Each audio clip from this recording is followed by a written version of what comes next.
कल से शुरू होने जा रहा है पाकिस्तान वर्सेस न्यूजीलैंड यानी कि सुपर 8 का जो पहला मैच है कल वो खेला जाएगा। और जैसे कि आप जानते हैं कि सुपर 8 में दो ग्रुप्स बनाए गए हैं, 4 टीम्स एक ग्रुप में और 4 एक में। पाकिस्तान के ग्रुप में अगर आप देखें तो न्यूजीलैंड है, इंग्लैंड है, श्रीलंका है और कल ओपनिंग मैच जो सुपर 8 का हो रहा है वो पाकिस्तान और न्यूजीलैंड के दरमियान खेला जाएगा। ये मैच बड़ा इंपॉर्टेंट है क्योंकि देखिए अगर आप पहला मैच जीत जाते हैं तो डेफिनेटली आपके सेमीफाइनल में क्वालिफाई करने के चांसेस जो हैं बड़े रोशन होंगे और आपका कॉन्फिडेंस भी ज़्यादा होगा, आपकी टीम भी ज़्यादा मोटिवेटेड होगी।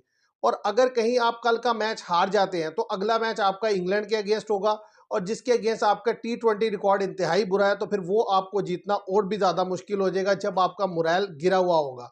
तो अब यहाँ पर जो असल चीज़ है देखने वाली वो तो ये है कि पाकिस्तान अपनी क्या प्लेइंग 11 उतारेगा, स्ट्रैटेजी क्या होगी और इस वर्ल्ड कप में जो अभी तक खेले गए मैचेस हैं उसमें दोनों टीम्स की परफॉर्मेंस को देखकर हम क्या जज कर सकते हैं कि किस टीम की स्ट्रेंथ क्या है और वीकनेसेस क्या हैं।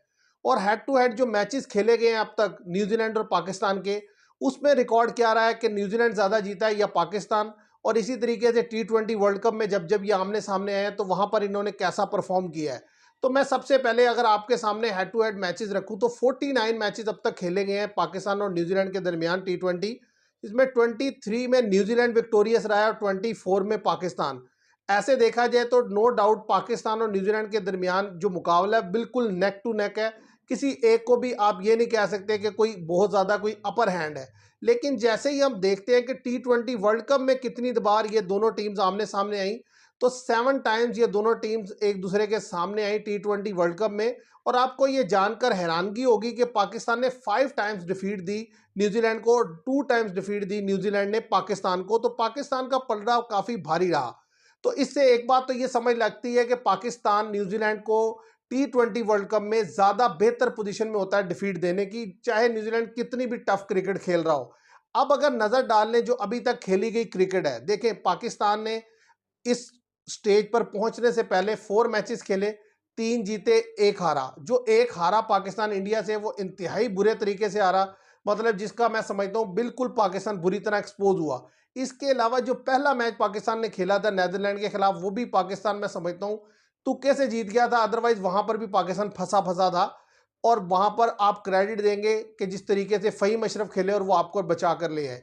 तो अगर आप ऑन दी होल जर्नी को देखें पाकिस्तान की, जो 4 मैचेस पाकिस्तान ने खेले, तो टॉपसी टर्वी किस्म की जर्नी थी कि जिसमें कहीं डाउन हो रहे हैं, फिर अप हो रहे हैं, फिर डाउन हो रहे हैं, फिर अप हो रहे हैं। और अगर आप न्यूजीलैंड को देखें तो न्यूजीलैंड की एक चीज़ आपको वाज़े तौर पर नजर आएगी कि सारे मैचेस में न्यूजीलैंड ने बेहतरीन क्रिकेट खेली है, सिवाय एक साउथ अफ्रीका के अगेंस्ट वो उनकी बॉलिंग वाज़े तौर पर स्ट्रगल की है। लेकिन अगर मैं बात करूं उनकी बैटिंग की, तो चाहे वो पहला मैच हो जो उन्होंने अफगानिस्तान को बीट किया, 170 प्लस चेज किया इजीली 16 ओवर्स में, टॉप क्वालिटी स्पिन के अगेंस्ट। इसी तरीके से जो दूसरी यानी कि एसोसिएटेड मेंबर्स के अगेंस्ट उन्होंने 170 चेज किया विदाउट लूजिंग अ विकेट। एक दफा तो without losing a wicket chase किया 170 प्लस का टारगेट, और एक दफा 170 का टारगेट 2 विकेट पर चेज किया। लेकिन एक चीज वाजे तौर पर आप देख सकते हैं कि न्यूजीलैंड को हर मैच में जो भी उन्होंने खेला है, उनकी बॉलिंग जो है वो उनका वीक लिंक है, उसके अगेंस्ट ज्यादा से ज्यादा रन्स बना है। बैटिंग उनकी स्ट्रेंथ है जिसने उनको मैच जिता कर दिए हैं। तो यहां पर भी मैं समझता हूं कि न्यूजीलैंड की असल चीज क्या है, उसकी बैटिंग है। लेकिन अब क्योंकि ये मैच खेला जाएगा कोलंबो में और ये कोई हाई स्कोरिंग ग्राउंड नहीं है, यहाँ पर स्पिनर के लिए मदद होती है, तो पाकिस्तान के पास मैं समझता हूं एक अपॉर्चुनिटी है कि पाकिस्तान अगर पहले बैटिंग करके रन ऑन द बोर्ड लगा देता है तो पाकिस्तान के स्पिनर फास्ट बॉलर इस काबिल है कि वो न्यूजीलैंड को आउट कर सकते हैं, क्योंकि ये उस तरह का बैटिंग ट्रैक नहीं है जिस तरह के बैटिंग ट्रैक न्यूजीलैंड को मिले इंडिया में खेलने के लिए। तो इससे एक बात ये समझ आती है कि पाकिस्तान के चांसेस अगर मैं प्रिडिक्शन करूं तो मेरे ख्याल से पाकिस्तान के चांसेस कल के मैच में जीतने के 60% है, न्यूजीलैंड के 40% है। अब देखना यह है कि पाकिस्तान कल के लिए अपनी प्लेइंग 11 क्या उतारता है। जो प्रीवियस मैच में प्लेइंग 11 खेली थी, मैं समझता हूं पाकिस्तान उसी के साथ जाएगा। शायद एक चेंज हो जाए और वो चेंज मैं समझता हूं बाबर आजम की जगह हो सकता है फखर जमान को इन कर लिया जाए। इसके अलावा जो स्पिनर्स आपने खिलाए थे वो स्पिनर एज इट इज खेलेंगे, जो बैटर्स आपने खिलाए थे वो बैटर्स एज इट इज खेलेंगे, जो फास्ट बॉलर थे वो फास्ट बॉलर भी एज इट इज खेलेंगे। कोई मेजर चेंज मुझे होती हुई दिखाई नहीं दे रही। सिर्फ एक चीज जो मैंने आपसे कहा कि पाकिस्तान अगर टॉस जीता है तो डेफिनेटली बैट फर्स्ट करेगा। इस दफा पाकिस्तान इंडिया वाली गलती नहीं करेगा कि उसको न्यूजीलैंड को मौका दे। वो अगर पहले खेल गया न्यूजीलैंड, टॉस अगर न्यूजीलैंड ने जीता तो फिर हमारे लिए बड़ी मुश्किल हो जाएगी। उसकी वजह ये है कि एक तो हम चेज़ में स्ट्रगल करते हैं और न्यूज़ीलैंड की क्योंकि स्ट्रेंथ है बैटिंग, तो वो इतना रन्स लगा सकता है बोर्ड पर कि जो कि हमारे लिए चेज़ करना फिर काफ़ी मुश्किल हो जाएगा, क्योंकि हमारे लड़के वाज़ेह तौर पर स्ट्रगल करते हैं। देखिए, और टॉप ऑर्डर के लड़कों के ऊपर बड़ी भारी ज़िम्मेदारी होगी, चाहे आप पहले खेलें या बाद में खेलें। पहले 6 ओवर का जो पावर प्ले है, उसको आप कैसे यूटिलाइज़ करते हैं, ये इंपॉर्टेंट फैक्टर है।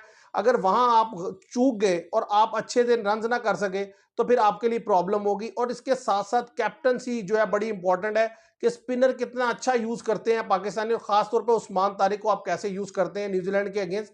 तो मुझे लगता है पाकिस्तान को एक अपर हैंड रहेगा उसके स्पिन की वजह से। अब देखना ये है कि न्यूज़ीलैंड अपनी क्या टीम उतारता है। जो अभी तक न्यूज़ीलैंड ने टीम खिलाई है उसमें एक मिचेल सैंटनर खेलते हैं, इसके अलावा वो पार्ट टाइम स्पिनर्स के साथ जाते हैं। क्या दूसरा कोई स्पिनर विकल्प के तौर पर वो लाते हैं? मुझे नहीं लगता, वो एज़ इट इज़ जाएँगे। तो पाकिस्तान कदरे बेहतर मुझे लगता है पोजीशन में होगा न्यूज़ीलैंड के खिलाफ, बैटर्स भी और बॉलर्स भी। तो देखते हैं व्यूअर्स कल क्या होता है। Match prediction 60% Pakistan, 40% New Zealand. तो आज के लिए इतना ही। Thank you very much.